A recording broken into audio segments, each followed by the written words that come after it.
Como é bom estar na presença do Senhor, né, amados? Como é bom estar na presença do Senhor. Como é bom chegar, cumprimentar o irmão, estar em comunhão. É satisfatório. Isso, sim, é satisfatório. E, amados, assim como a nossa irmã estava falando hoje, agora há pouco, sobre a palavra, eu também quero dar continuidade naquilo que ela falar. Ela fez uma introdução daquilo que o Senhor quer falar com você hoje. Comigo, com você, com todos nós. Eu gostaria que você curvasse a sua cabeça. Curve a sua cabeça. Feche seus olhos. Vamos falar com o nosso Pai. Pai, em nome de Jesus. Senhor, eu apresento a Ti, Senhor, cada vida, cada coração. Senhor, eu peço a Ti, Deus, que tudo aquilo, Senhor, toda preocupação, Senhor, todo pensamento que venha vagar, Senhor, venha ser repreendida em nome de Jesus. Pai, eu peço a Ti, Senhor, que o Senhor venha derramar bênção sobre a vida de cada irmão e que o Senhor venha abrir os olhos espirituais de cada irmão, Pai. Senhor, que toda preocupação venha ser sanada agora em nome de Jesus. Que eles venham entregar a Ti, Senhor, todo o coração. Pai, eu peço que o Senhor guarde as famílias, guarde os trabalhos, guarde, Senhor, tudo aquilo, Pai, porque agora, Senhor, que a partir de agora e que desde o momento que eles entraram em Tua casa, eles entregam a mente e o coração a Ti. Que todo espírito imundo, espírito que venha a querer paralisar a mente, venha ser repreendido em nome de Jesus. Amém? Amém. Glória a Deus. Aleluia. Estamos todo mundo bem, graças a Deus. Amém. Glória a Deus, né? Rendemos graças ao Senhor, porque estamos bem. Estamos vivos, estamos respirando, nossa família está bem, então rendemos graças ao Senhor. Amados, eu gostaria que vocês me respondessem uma pergunta. Vocês enxergam bem? Vocês estão me vendo? Todo mundo está me vendo? Sim ou não? Olha para o seu irmão. Você está vendo seu irmão? Sim. Estão todos bem, perfeitos, bonitos, arrumados. Estão certo? Amados, essa é a nossa visão física. Essa é a nossa visão física.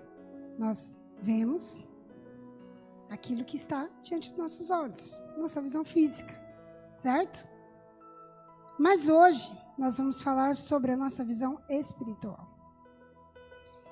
Quando eu era criança, a minha avó me falava muito isso. E eu, naquela época, quando eu era criança, eu não entendia o que ela queria dizer. Mas hoje eu entendo. Ela sempre falava para mim assim: minha filha, o pior cego é aquele que não quer ver. E eu passei a minha infância e adolescência toda ouvindo isso dela. Por que você sempre fala da sua avó? Porque eu fui criado com a minha avó. A minha mãe, professora assim como eu, trabalhava de manhã, à tarde, estava à noite. E eu ficava com os meus avós. E a minha avó faleceu tem 10 anos. Então, eu passei a minha infância, adolescência e quase a vida adulta também com ela, né? E ela tinha umas coisas assim, e que muitas coisas eu vejo que já era Deus colocando na minha vida, sabe? E assim, quando ela dizia que o pior cego é aquele que não quer ver, eu não fazia a menor ideia do que ela estava falando. Eu falava, gente, minha avó fala umas coisas sem sentido. Eu ficava pensando naquilo, eu falava, minha avó fala umas coisas sem sentido. Mas eu vejo que hoje não é. Se nós fecharmos os nossos olhos, nós não vamos ver nada. Nós vamos ver uma escuridão.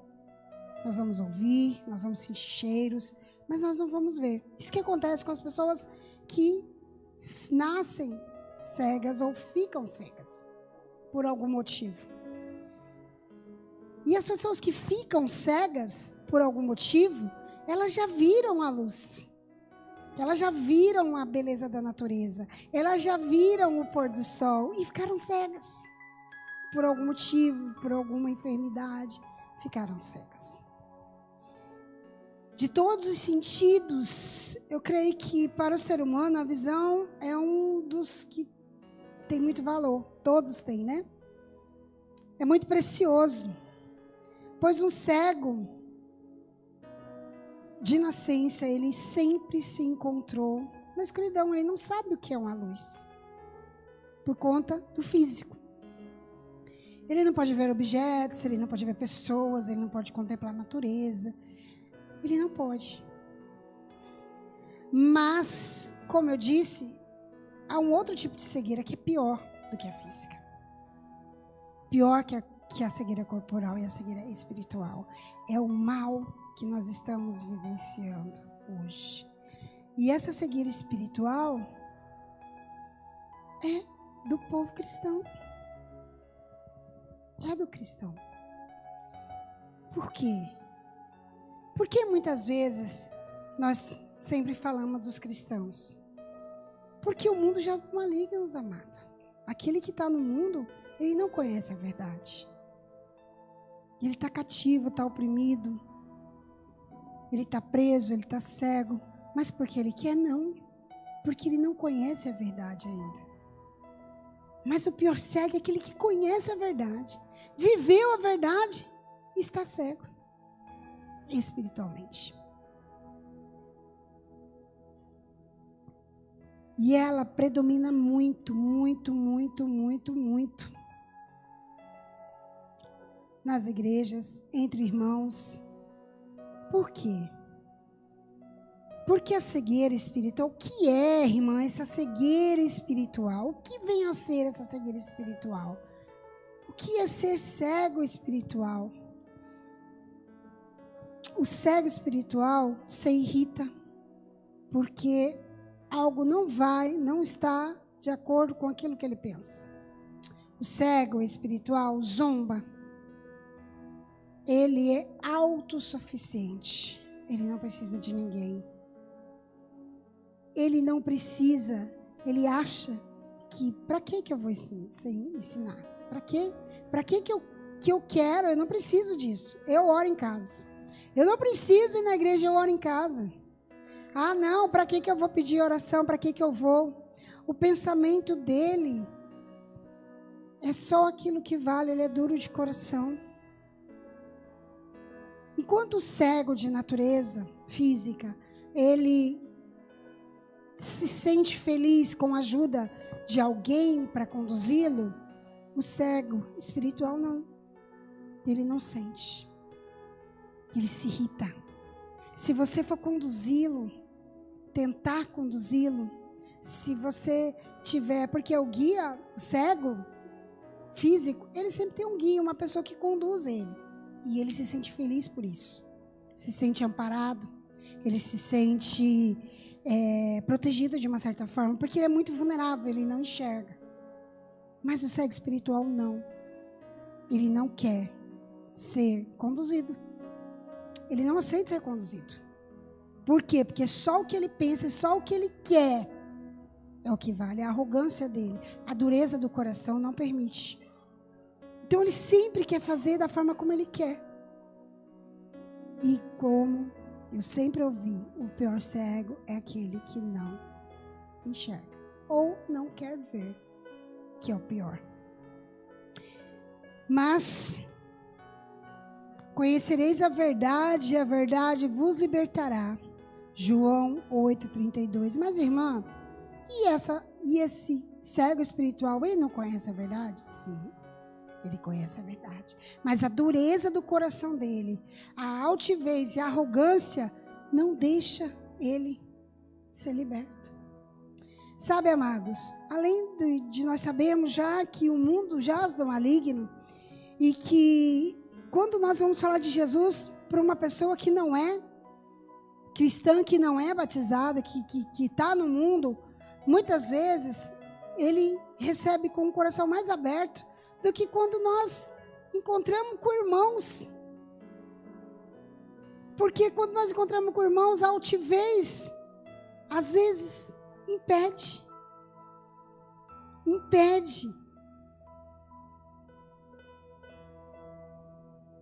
E a altivez é característica de cegueira espiritual.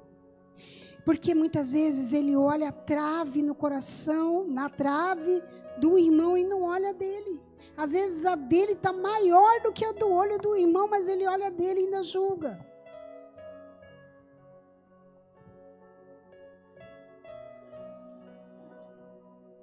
Um cristão cego espiritual é o que troca tesouros espirituais, sua comunhão com Deus, por tesouros, prazeres, por uma posição.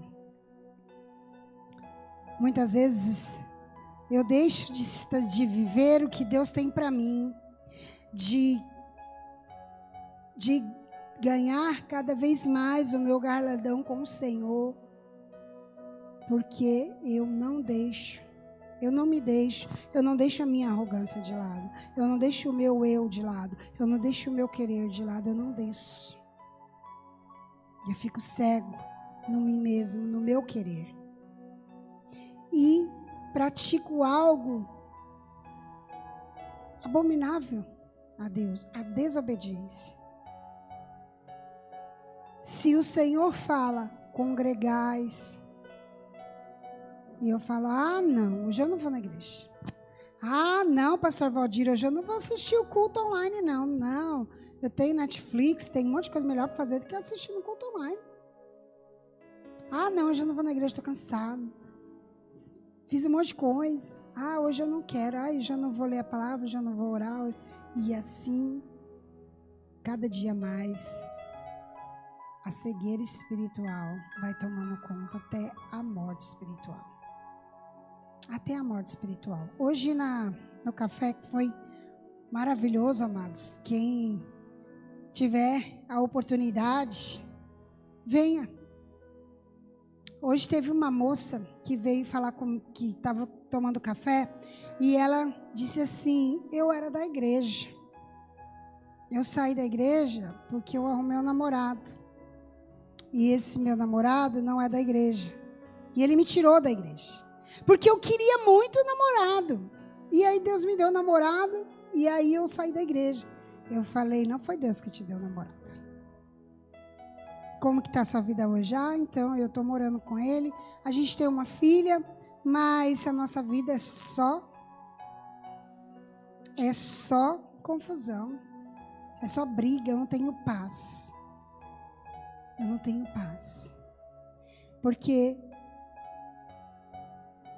ela colocou os olhos dela apenas na bênção, no que ela queria. Então, a primeira oferta de que Satanás, que é sagaz, enviou a ela, ela achou, não, é de Deus, e pronto, acabou, e já pecatou, e já foi. Nós temos que vigiar, amados.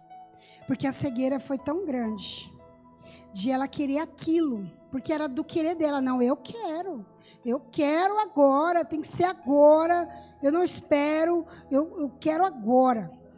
É minha vontade, não sei o que é que Deus quer para mim, é minha vontade, eu vou fazer o que eu quero. E, infelizmente, muitas e muitas e muitas pessoas estão assim. Muitas e muitas e muitas pessoas, infelizmente, a cegueira espiritual traz separação, violência, prejuízo financeiro, descontrole, ingratidão.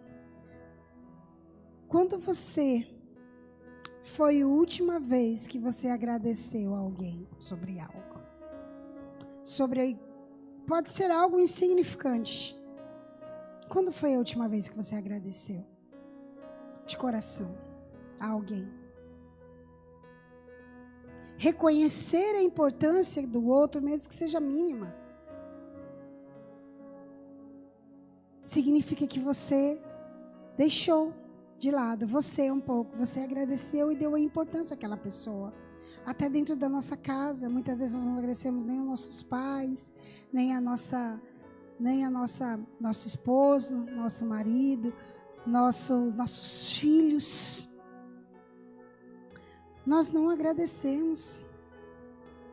Porque, é meu filho, é minha filha, eu vou agradecer para quê? Ele está ali, está bagunçando, está tirando eu do sério. E para que eu vou agradecer? Eu vou agradecer porque ele deixou a casa bagunçada? Eu vou agradecer porque ele deixou as coisas fora do lugar? Eu vou agradecer porque ele não veio me ver? Sim. Só reclamar. A murmura, a reclamação, reclama de tudo, nunca está bom. Também é sintoma de cegueira espiritual. Porque quando você está satisfeito com o Senhor, satisfeito, que você pergunta, Senhor, o que o Senhor quer de mim? Senhor, o que eu não estou fazendo que não está te agradando? Senhor, o que é que eu tenho que fazer? Me mostra, me revela. Quando você vai buscar a Deus, Ele começa a te revelar. Ele começa a cada dia mais colocar aquilo que Ele quer de você. Não chegou ainda a minha bênção. Não, larga de mão. Não quero mais ir na igreja. Já orei, já pedi e não aconteceu. Não é da hora que eu quis, então pronto. Não quero mais. É muito melhor a oferta aí fora. É grande, amados. É grande. Por isso nós temos que vigiar todo o tempo, porque Satanás é sagaz. Ele está aí ao derredor, ele está aí planejando a cada segundo, esperando uma brecha, esperando uma frieza, a frieza entrar no teu coração, para que você seja devorado. Por quê? Uma manada, quando ela está toda junta, para ela ser atacada, é mais difícil. Agora, quando está separado do rebanho, eu sinto te falar, mas você vai ser devorado.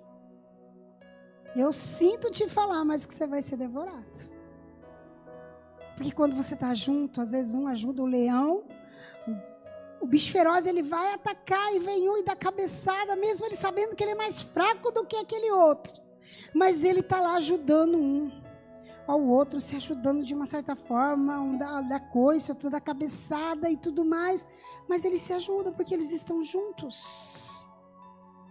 Agora, quando um da manada sai, ele é devorado. Mas, irmã, por que você está falando tudo isso? Isso é um começo e um meio de uma passagem que a gente já pregou, já foi pregada várias vezes aqui. Sobre um cego. Bispo João 9, 1. João 9.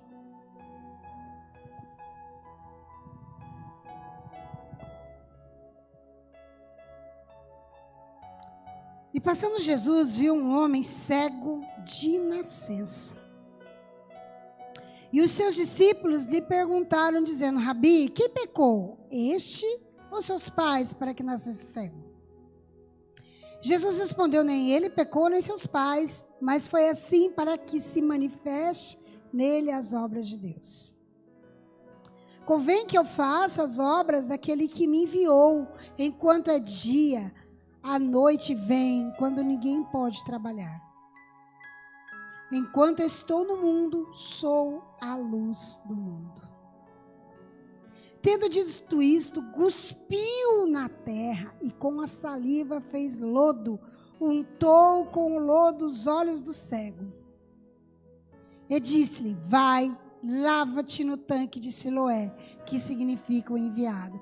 Foi, pois, lavou-se e voltou vendo. Então os vizinhos e aqueles que dantes tinham visto que era cego, diziam, não é este aquele que estava sentado e mendigava? Uns diziam, é este, outros, parece com ele. E ele dizia, sou eu. Diz-lhe, pois, como se te abriram os olhos? Ele respondeu e disse, o homem chamado Jesus fez lodo, untou-me os olhos e disse-me, vai ao tanque de Siloé, lava-te. Então fui, lavei-me e vi. Aleluia! Glória a Deus! Que nós nunca nos esquecemos que o Jesus é o mesmo até hoje. Ontem, hoje e será eternamente. Nós vimos que o rapaz era cego de nascença. Às vezes o cego de nascença não tem nenhum globo ocular. E todo mundo ali viu que ele era cego de nascença. Todo mundo testificou pela vida dele, conhecia os pais, conhecia ele, que ele era cego de nascença. Que ele tinha essa deficiência. E que ele, por ter essa deficiência, e muitas vezes ninguém o ajudava, ninguém o acompanhava, ele sentava e mendigava. Ninguém o conduzia. Então ele sentava e mendigava.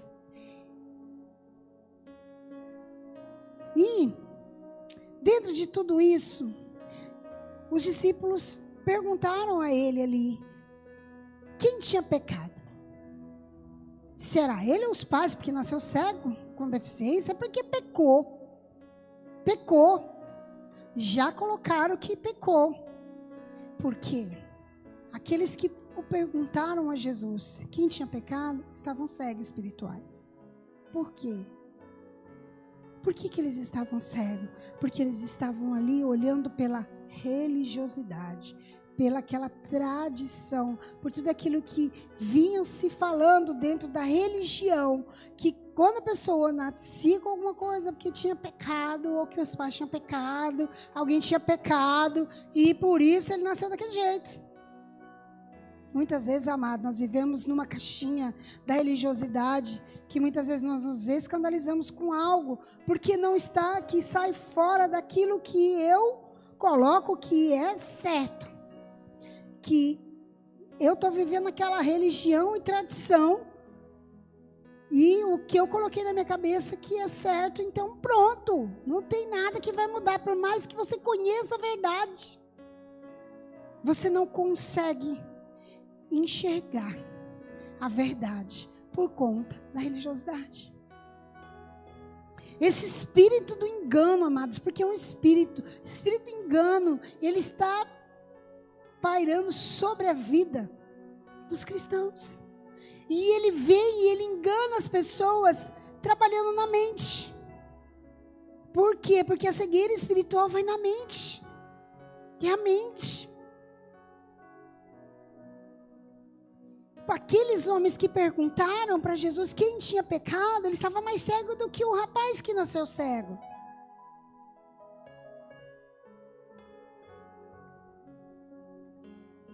Ali no versículo 1 ao 3. Quando Jesus disse que ninguém tinha pecado, que aquela situação ali era para engrandecer o nome do Senhor.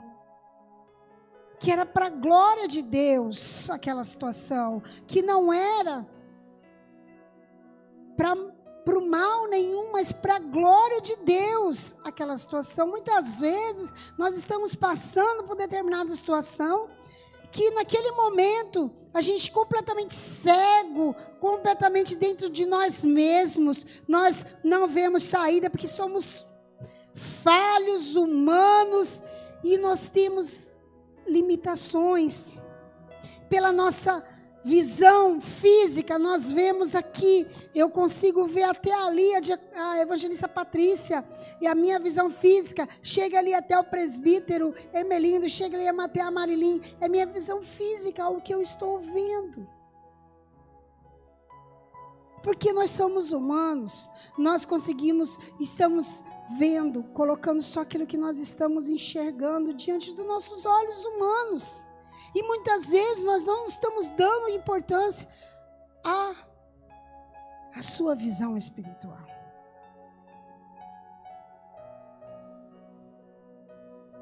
E essa visão espiritual, muitas vezes o Espírito Santo está falando no teu coração.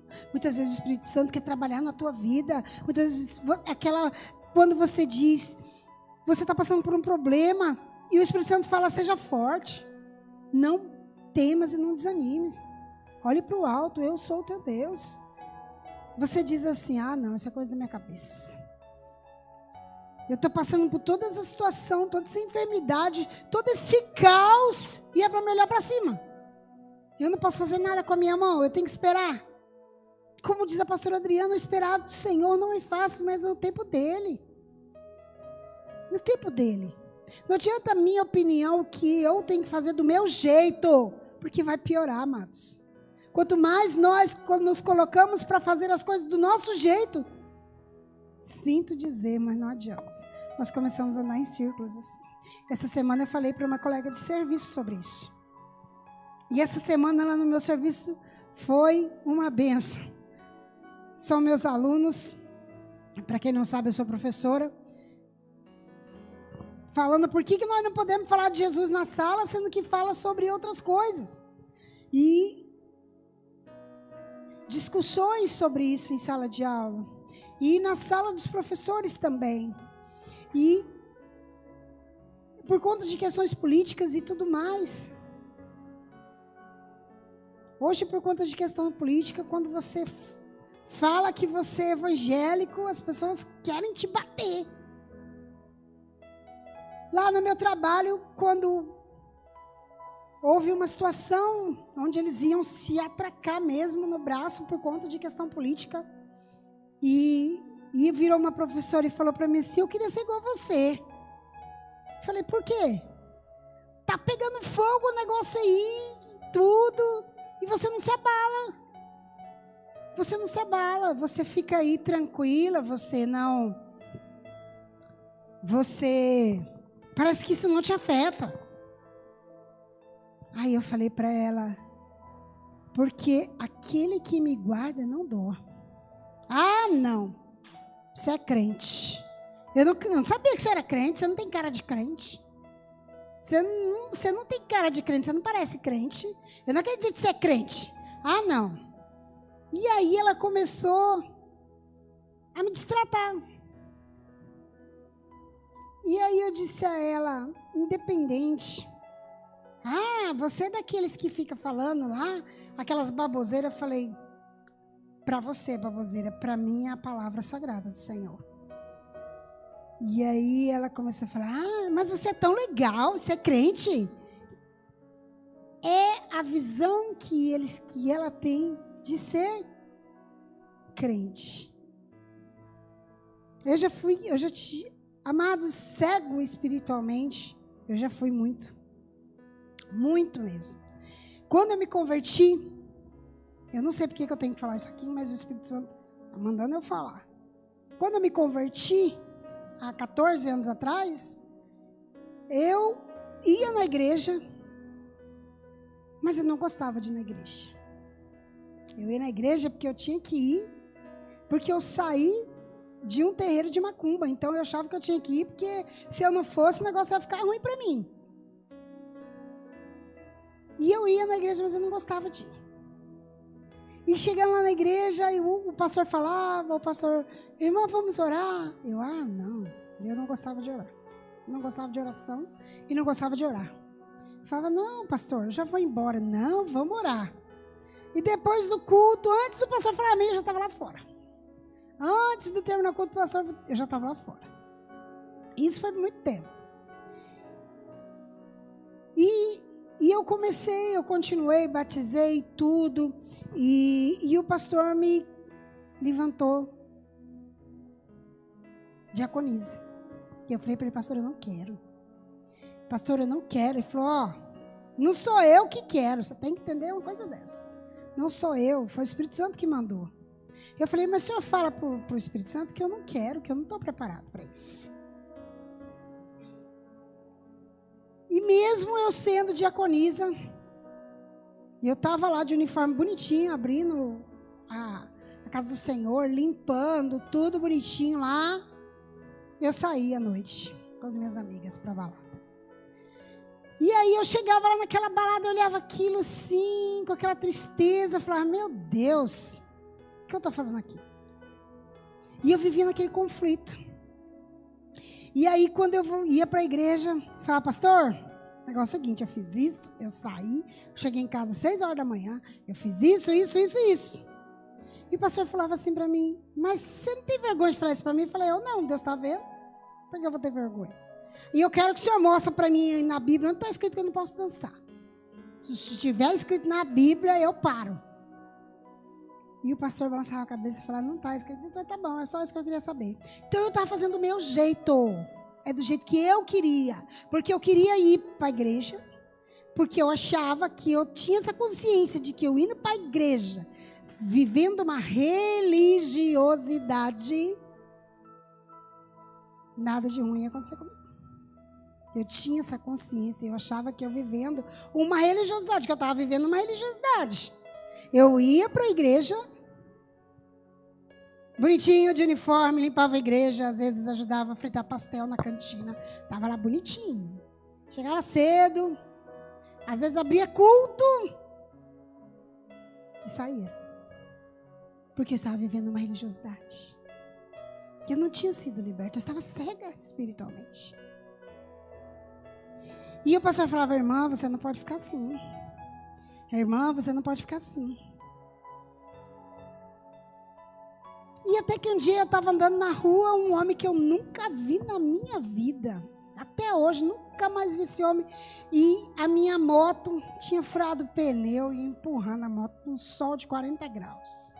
Para um homem do meu lado, ele falou assim para mim, moça, tem um recado de Deus para você. Eu falei, não, já vai começar essa história. Direto, onde eu ia, tinha um para falar para mim.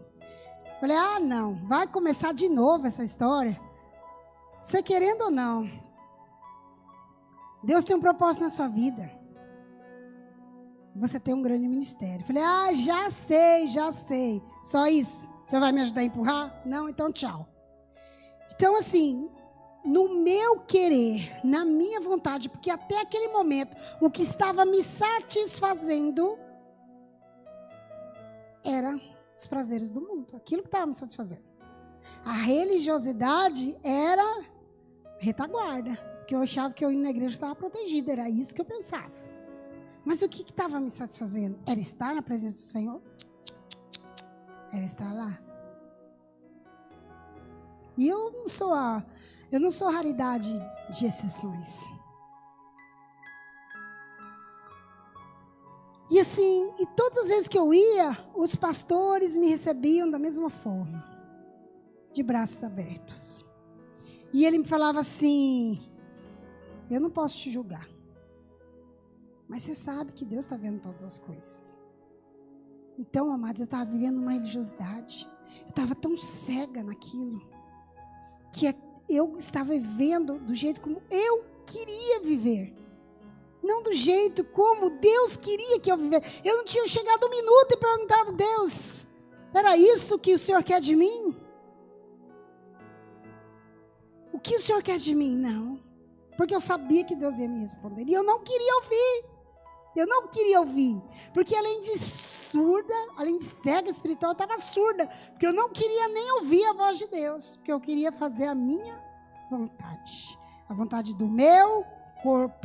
A vontade da minha mente. Da minha carne. Quando a gente fala de religiosidade, amados, é muito sério. Por quê? Porque não é que eu vou ter que bater ponto no culto de domingo. Eu estava na igreja segunda, que tinha ensino. Eu estava na igreja quarta, que era culto de libertação. Eu estava na igreja do sábado, que tinha culto de jovens. Estava na igreja do domingo e ainda estava na vigília. Eu batia todos os cultos, eu não faltava. Eu estava vivendo uma religião. Do mesmo jeito que eu entrava, eu saía. Do mesmo jeito.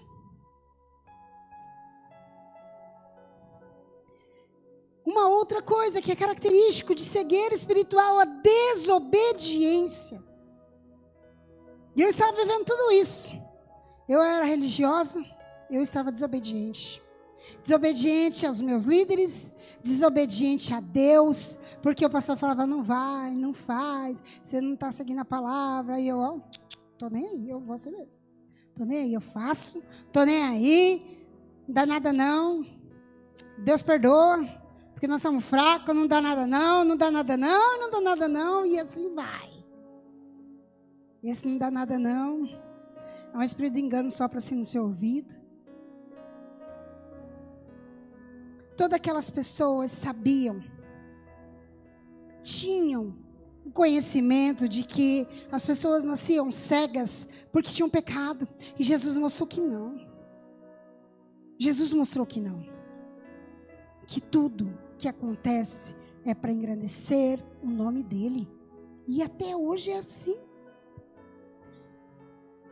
Quando eu digo para as pessoas que, gente, é muito melhor a gente ir pelo amor, pela obediência, do que ir pela desobediência. Não, eu vou fazer do meu jeito, menino. Eu digo que a lambada de Deus dói muito mais. Quando Jesus cuspiu no chão, fez o lodo e tocou nos olhos dele e disse, vai até o tanque de Siloé. Ele não questionou, ele não disse, ai credo, que nojeira. Jesus podia somente falar, abra os olhos. Ele não precisava, não. Mas ele quis mostrar que ali ele faz do jeito que ele quer. E a mesma coisa, Deus faz da forma como ele quer nas nossas vidas. Ele usa o que ele quer para mudar a sua vida, a forma como ele quer para abrir seus olhos. E eu, de todo o meu coração, amados, desejo a vocês que essa abertura seja pelo amor, não pela dor, que é doído. E essa obediência ao Senhor daquele rapaz que nem pensou em nenhum momento em nada, ele apenas obedeceu, ouviu a voz e obedeceu, porque ele nem questionou quem era Jesus. Nada. Ele não questionou. Ele foi e fez. Lavou, de lá ele veio vindo. Ele viu. Ele viu. O cego deu testemunho da sua cura. Muitas vezes, amados, nós não damos testemunho porque nós falamos, isso aí é pouquinho, não é nada, por que eu vou dar testemunho? Mas muitas vezes esse pouquinho que Deus fez na sua vida é grande para a vida de outro que está ali apenas esperando aquilo. O cego testemunhou para todo mundo ali que o viu de nascença, aquela doença, aquela enfermidade, daquela forma. Ele testemunhou para todo mundo, foi Jesus que abriu meus olhos. Ele testemunhou para todo mundo.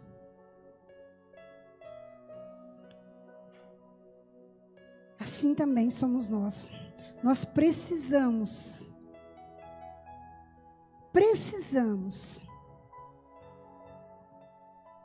dar testemunho de tudo aquilo que o Senhor fez na nossa vida. A transformação sua é o seu testemunho. As pessoas que me conheceram no passado, quando eu vou lá para a casa dos meus pais, às vezes eu ando lá em Várzea Grande e as pessoas me vêm e falam, você está muito diferente. Aí eu falo, tô? Tá, nossa. Eu não sei o que é, mas você está diferente. É a luz do Senhor. A glória do Senhor sobre a minha vida.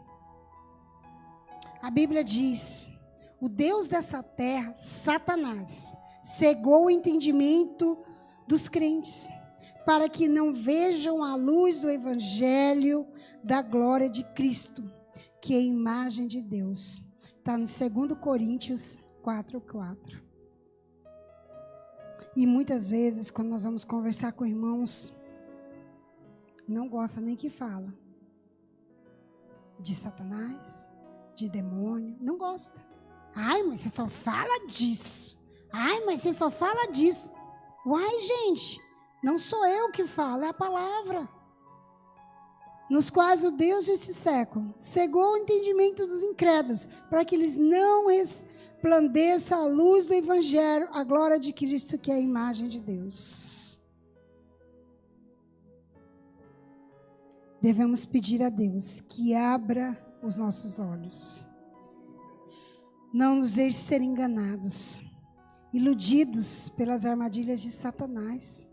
Satanás está enganando, iludindo muitos e muitos.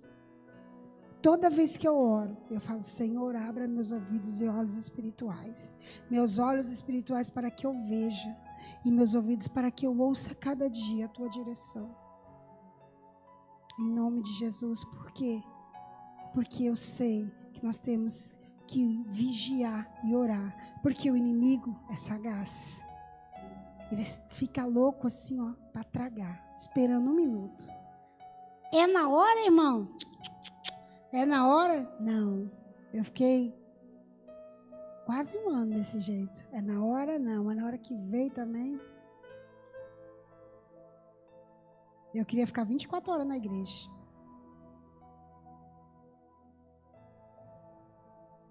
Então, amados, o pecado cega ao ponto de levar à morte espiritual. Bispo, Romanos 6, 23. Romanos 6, 23.